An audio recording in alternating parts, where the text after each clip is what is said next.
Another salt.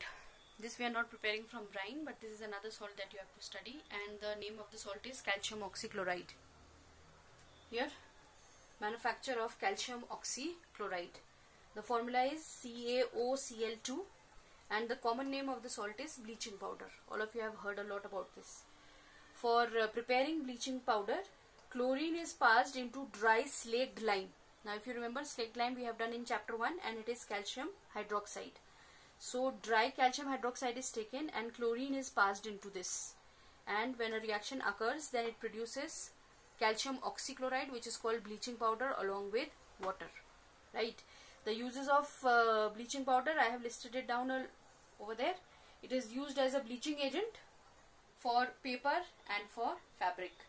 It is also used for disinfecting water. You already know chlorine is used for disinfecting water. Along with that, bleaching powder is also used for disinfecting water, and it is used as an oxidizing agent. It is a very strong oxidizing agent for different industrial processes. After this, we have one more salt to do, and that is plaster of Paris. So quickly I am going to explain that. This is for POP or plaster of Paris. You will see chemically I have written over here, manufacture of calcium sulfate hemihydrate. This is the chemical name of plaster of Paris, calcium sulfate hemihydrate. This is the formula, CaSO4.12H2O. That is why hemihydrate. Half means hemi. So half H2O gives the name hemihydrate. The common name we've already said is plaster of Paris or POP. Gypsum, which is calcium sulfate called gypsum, is heated to this temperature, 373 Kelvin. So it is going to lose most of its water of crystallization, and it is going to turn into POP. The equation, calcium sulfate, the formula is 2H2O. It has 2 molecules of water of crystallization. When heated, this sign I have already told you is heating.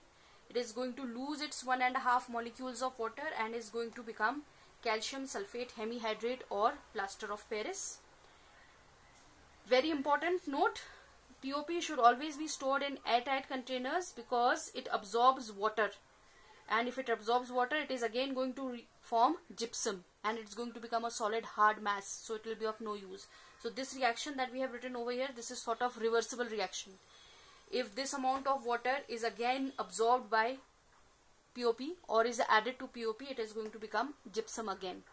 So POP should always be stored in a very airtight container. It should not be allowed to absorb water.